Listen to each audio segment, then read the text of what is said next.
Hey Cancer, welcome to your weekly forecast for April 4th through the 10th. This is for Cancer, Sun, Moon, and Rising. You might stumble upon this video after the dates I mentioned. That's just fine. You're going to find it whenever you're meant to hear the messages. Keep in mind it's a general reading for the collective. Not every single message is going to resonate, but take what does and leave what doesn't. So, my dears and my darlings, we're going to see what is coming up here in the week ahead for all of you lovely friends. If you like the deck I'm using this week, I just want to let you all know I'm going to be giving away a box to each person that attends my workshop in June. Details in the community tab about that if you're interested in signing up. First card that's coming up here is the Page of Cups.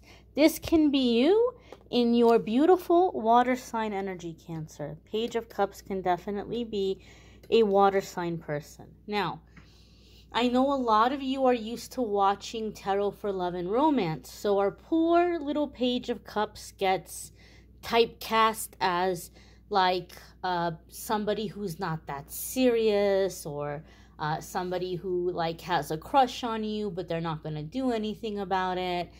But tarot is not only for love and romance, and even if we were looking at a love reading, this cup can, or this Page of Cups can be so much bigger and so much broader than that. So this is not a love reading.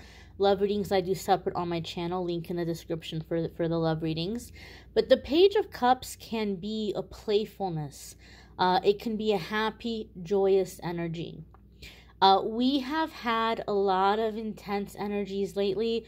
We've had some really, really heavy full moons back to back.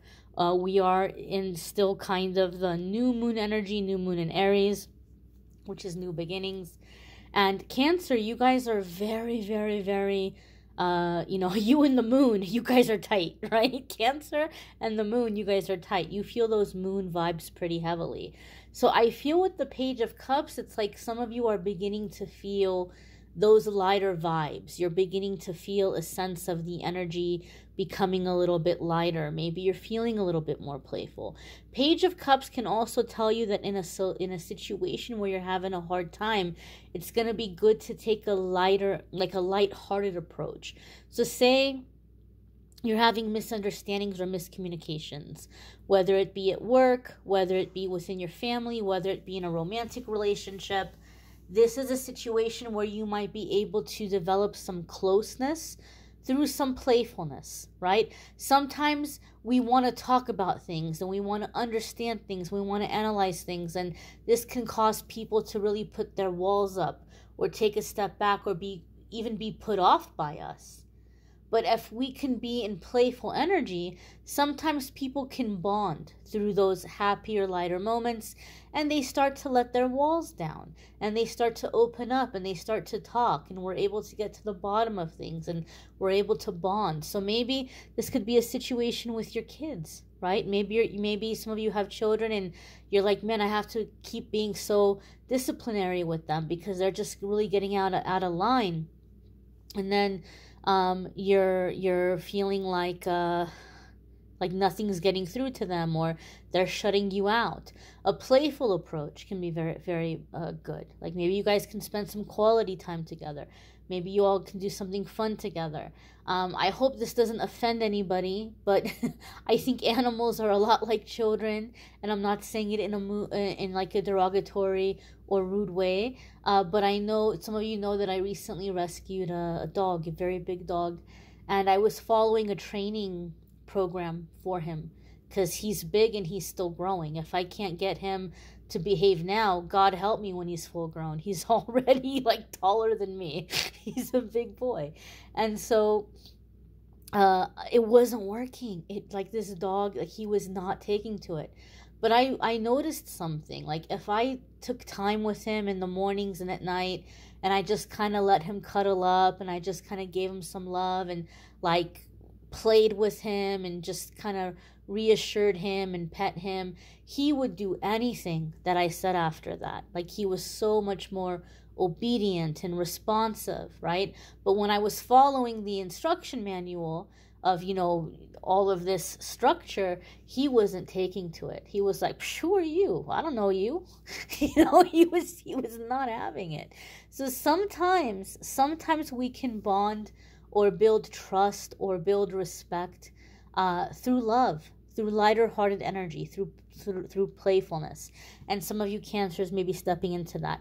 Another thing before we move on to the next card, Page of Cups comes up for me a lot of the times when your heart chakra is starting to open up and you may feel very overwhelmed, okay? Especially those of you that you've been blocked for a long time and you're realizing that your manifestation is finally starting to happen. When good things happen, you may feel overwhelmed. You may even feel tempted to push it away, even though it's a good thing. And this is a time where we need to be cautious because we'll start to get tempted to sabotage ourselves. We'll start to get tempted to shoot ourselves in the foot, so to speak. So when you find yourself getting overwhelmed, instead of doing the, deep, dark diving and analyzing, maybe you need to take a nap. Maybe you need to watch a funny movie. Maybe you need to veg out and watch videos of puppies and kittens and babies on YouTube for an hour. Just something lighthearted, something that's not so intense. You may benefit and be very soothed by keeping things light right now. Right now might not be the time for digging. Things will come to the surface on their own as your heart chakra is opening up. And when they do come to the surface, let yourself let it out. If you need to be angry, be angry. If you need to cry, cry. Let yourself feel what you're feeling. And then afterwards, try to cheer yourself up by doing something playful, lighthearted, or fun. And fun can be anything, whatever fun is for you. One time I was doing a reading for someone in person, and I was saying you need to have more fun. And she said, but I hate going to bars. I hate clubs. And I was like, who said go to bars and clubs? I said have fun. I didn't say go to bars and clubs. Fun for you could be gardening, it could be needlepoint, it could be playing a musical instrument, it could be painting, it could be anything, it could be baking. Fun is whatever fun is to you, not fun in what we're taught is fun or what we're conditioned to believe is fun. Whatever is fun for you. The next card that's coming up here for you all is the Nine of Cups. No wonder you're feeling overwhelmed. Nine of Cups is wishes coming true, right?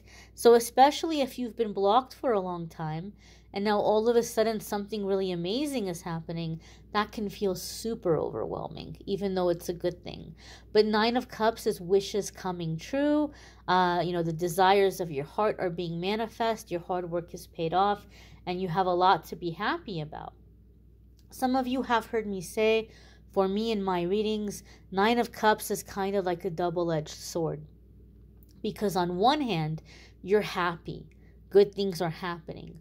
On the other hand, you may have people looking at you like jealous or envious. They might feel like you don't deserve this opportunity. Or they might feel like since things are going good for you and you have this happy energy coming in or these blessings coming in, they're coming at you with their hand out like gimme, gimme, gimme, gimme, gimme, gimme. And you're like, wait a minute, hold up now. Hold on now. This is something that I worked really hard for, right? I deserve to be happy. I deserve to have this accomplishment. And so you might begin to feel like, there was this one song in the 90s, the more money we come across, the more problems we see. It might not be a financial thing for you all. Like maybe for some of you it is financial.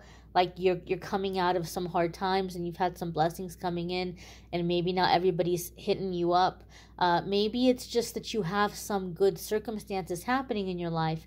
And so there's people who feel like, well, I'm miserable and you're happy. And since I'm miserable and you're happy, you have to make me feel better. You have to spend hours on the phone with me. You have to pick me up and, drive me around everywhere. You have to listen to my problems. You have to, just try to cheer me up all the time. And sometimes that happens. I mean, let me know in the comments, those of you who have experienced that when you start to be happy, there are certain people in your life who are like, I'm so happy for you, but listen to how miserable I am. And cheer me up and make me feel better. And here's what the problem is. Usually with people like that, no matter how much you try to cheer them up, you can't. You keep putting into the situation, you keep trying to help, but it never fills up that void. And so boundaries are the thing with Nine of Cups. Boundaries, boundaries, boundaries. You have to choose how generous you're going to be with these blessings, with your time, with your energy, with your advice, with your wisdom, with your help, with your support, with your money, whatever it is. I don't care how wealthy somebody is. If we pass the law that by law they have to hand over however much money anybody asks them for, they have to do it. Eventually they'll run out of money. Even if you're Bill Gates. If every single person you encounter is saying, hey, Bill Gates, give me 10 million. He's going to run out of money eventually. So we have to have boundaries. We have to have boundaries. And this is a time for you right now, Cancer, to work on a healthy sense of entitlement. Knowing that you deserve to be blessed, knowing that you deserve to be rewarded for your hard work, for your energy that you've put in, so that no matter what other people say, it's not going to get to you. So work on a sense of deservingness and work on a sense of boundaries. The next card that's coming up here for you all is the Ten of Wands. And the Ten of Wands can be laying down a burden, okay? Laying down a burden, laying down something that has been very heavy on your back. Ten of Wands can also tell us that we've finally reached the finish line. Our hard work has paid off here with the Nine of Cups. So Ten of Wands in this sense can mean that the project is finally complete. The goal is finally reached. You're finally hitting the target. Whatever you were working towards, whatever you were trying to make happen, it's happening. Some of you are close and you have the option or the ability to get to the Ten of Wands if you can take a more lighthearted approach, if you can take time for play, if you can take time to build yourself up again, you're going to reach that Ten of Wands much more quickly. But Ten of Wands here is completion. Right? In this sense, with the cards that are coming up with it, this gives us the sense that your hard work has paid off and you're done. You have experience, you have wisdom, you've gained a lot, and now you can move on to the next thing. The next card that's coming up here for Cancer, is the Ten of Pentacles. Wow, it's a good week to be a Cancer. Ten of Pentacles here, again, success. Mission accomplished, success. And Ten of Pentacles is also a card of manifesting, things coming into physical form. The things you're dreaming about, imagining, hoping for, you're beginning to see them take physical form and come into fruition in the physical world. Ten of Pentacles is also a card of stability. It's a card of breaking out of financial difficulties or problems and having abundance and consistent security. A lot of you may be breaking out of inherited energy of feast or famine. Maybe you come from a long line of people who had wealth and lost everything. And maybe growing up, maybe for you all, it was feast or famine. When money was really good, it was really good, right? And when money was bad, it was really bad. You know, you went from having everything to, are we going to have food today? You know, some of you had very extreme feast or famine situations growing up. And so some of you have inherited those energies, but now you're breaking out of them. Money is always going to be, you know, times where we have more of it, times that we have less. But Ten of Pentacles is letting us know that you're at a level to where even when it's less, you're fine. You're good. Like you have enough to where that less isn't going to break you. It can also be a legacy that you're going to be able to leave behind. A legacy that you're able to leave behind. It's very powerful energy, very stable energy, generations coming together. This could even be a sense of home, you know, traditions together, celebrations, holidays, generations coming together. It's very stable and happy energy. You may want to check out your moon sign and rising sign videos. Some weeks those might resonate more than your sun sign. They might add a little extra information. If you would like to check out the link for scheduling private readings, that's in the description. It will take you to calendly.com/amethystangelite, and you can schedule a private reading with me there. The love readings for April are also linked in the description. I thank you all for watching, liking, sharing, commenting, subscribing. Have a wonderful week, my dears. Take care.